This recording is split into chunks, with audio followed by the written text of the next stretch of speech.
C'est l'heure d'aller au dodo, Elliot, non? Non, Je crois même que demain... Ah bah oui, c'est ça, demain t'as l'école. non, non, Si. non, non. Oh que oui. Oh que non. Puisque je te dis que oui. Puisque je te dis que non. Bon, une petite histoire peut-être avant d'aller se coucher? Eh bien, écoute, je vais te raconter alors avec un immense plaisir, Elliot, l'histoire d'Amaury, le peureux chevalier.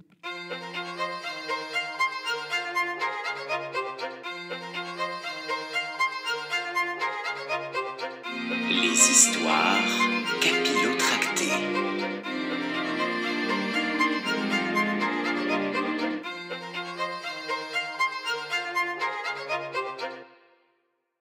Amaury est un chevalier. Mais pas un preux chevalier, non, plutôt un chevalier peureux.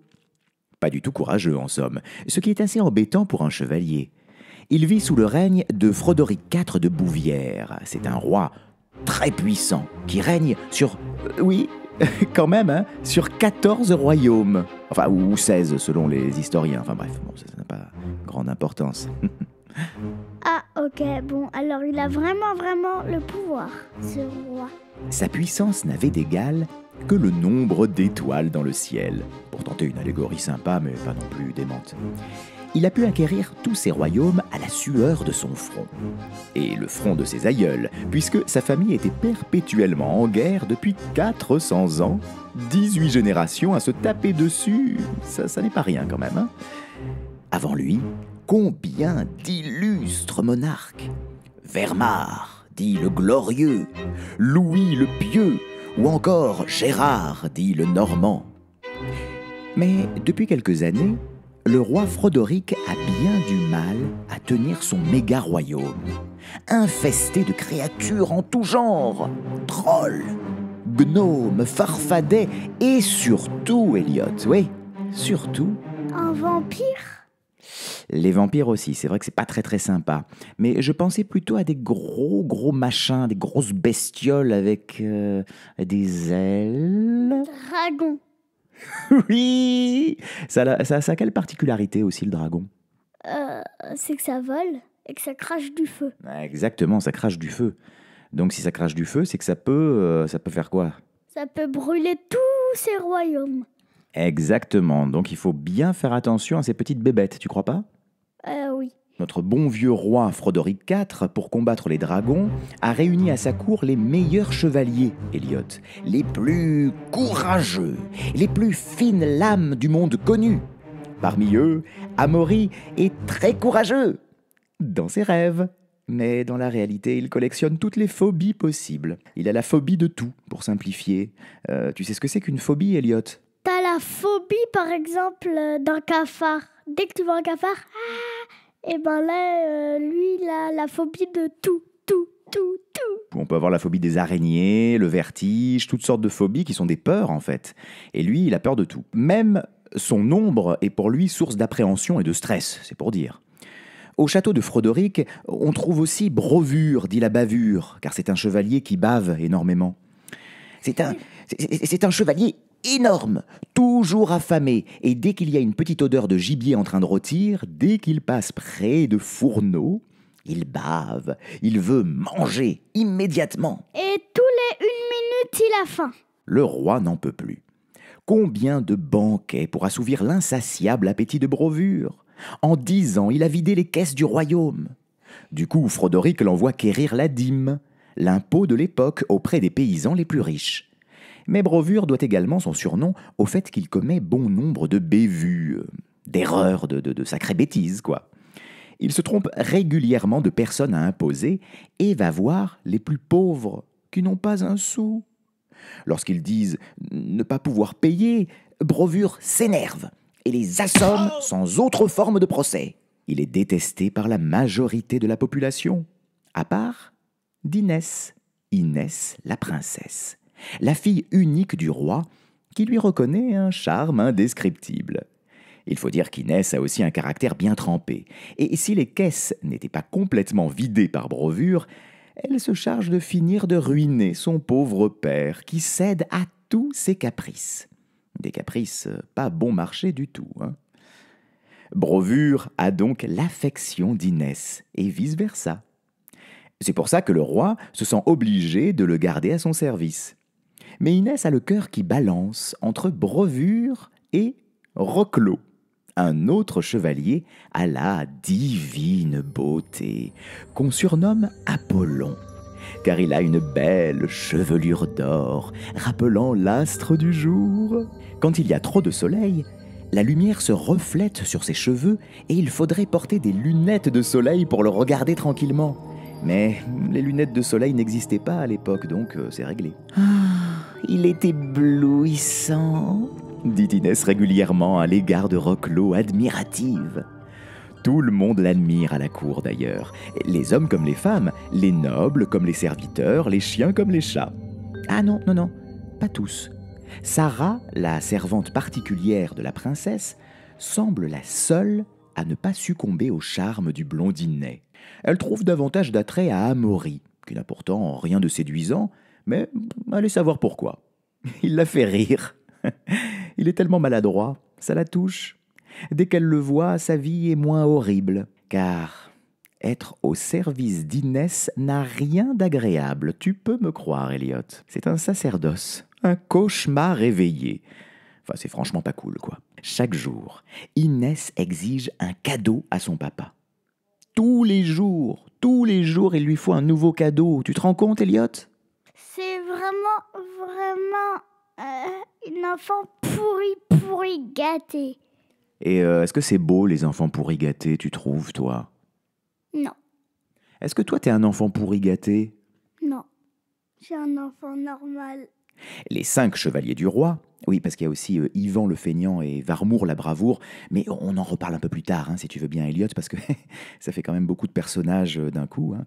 Les 5 chevaliers, disais-je, parcourent tout le royaume pour acheter un poney un jour, une brosse à cheveux en or massif le lendemain, et toutes sortes de choses pour satisfaire les caprices de la miss. Ce que redoute par-dessus tout le roi, c'est l'anniversaire de sa fille.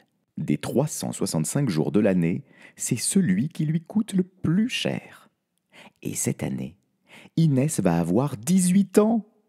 Pour fêter ça, elle réclame aux grandes dames de son père ni plus ni moins qu'un carrosse en or serti de diamants, tiré par pas moins de 80 chevaux. Et pas de vieilles carnes d'Hécatie. Oh non. Ce qu'elle veut, ce sont des purs sangs, les plus somptueux étalons du royaume. Mais je ne peux pas, ma petite princesse adorée. Demande-moi ce que tu veux, mais pas ça. C'est trop, beaucoup trop. J'ai mis le roi à la limite du nervous breakdown. Mais Inès n'en démord pas. Papa, il faut que je m'occupe de tout ici. On va faire les choses dans l'ordre. Envoie sur le champ Brovure chercher l'or et les diamants à la mine de Gorne. La mine de Gorne, mais tu n'y penses pas, ma chérie. C'est hors de nos frontières, en terre de terreur. Il faut traverser la noire forêt. Et alors? Où est le problème? Demande naïvement la princesse, alors que chacun sait que la noire forêt pullule de trolls et de lutins maléfiques. Sans parler des arbres millénaires qui vous étranglent avec leurs branches si vous avez le malheur de leur marcher un peu trop fort sur les racines. Franchement, cette forêt, elle craint du boudin, Elliot. Et en plus, ajoute le roi, c'est là que vit le plus infâme, le plus terrible, le plus impitoyable et le plus machiavélique de tous les sorciers, le bien nommé Book Mambo. Bien nommé, ricane la princesse. C'est le nom le plus débile du monde, papa. Je te parie que ce gars-là est un pauvre chaman à 2 sous qui se la raconte, point barre. Le roi demande donc à Brovure d'aller quérir de l'or. Il sera accompagné de Reclos et d'un autre chevalier, car cette quête n'est pas une mince affaire. Amaury! Hurle-t-il comme s'il avait une idée de génie. Tu accompagneras tes 2 camarades et ça te dégourdira un peu les jambes. Je ne me souviens même plus de la dernière fois que tu as mis un pied hors du château. Ce n'est peut-être jamais arrivé d'ailleurs. Mais vous n'y pensez pas, Majesté, s'empresse de répondre Amaury, la voix mal assurée. Vous ne pouvez pas mettre tous vos œufs dans le même panier. Le roi se tourne vers Brovure circonspect. De quoi parle-t-il? Qu'est-ce que c'est que cette histoire d'œufs? Ce n'est pas d'œufs dont il s'agit, se réjouit Brovure la bave aux lèvres, mais plutôt de poules. Plus précisément, de poules mouillées. N'est-ce pas, Amaury?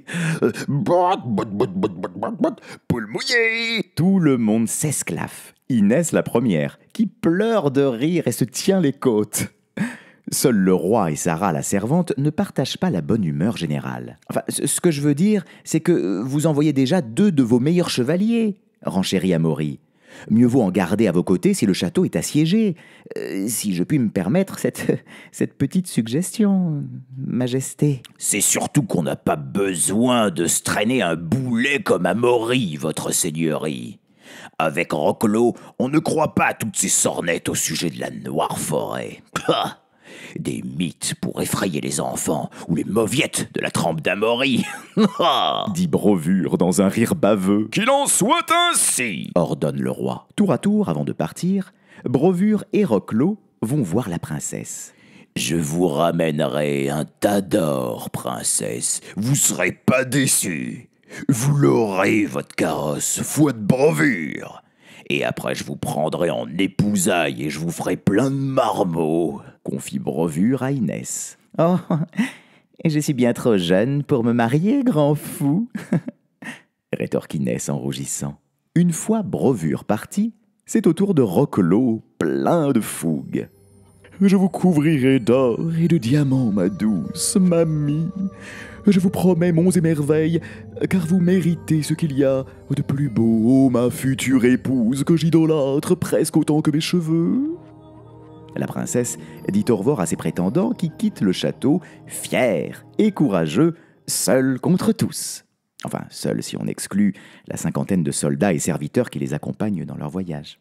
Tralala, tralala, je suis le chevalier qui va au combat.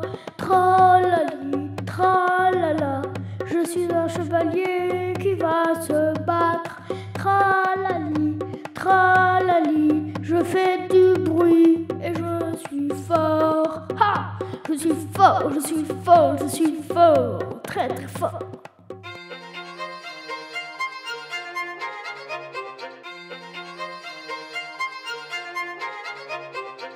Les histoires capillotractées. Si tu veux suivre l'aventure du plus nul chevalier de tous les temps, abonne-toi.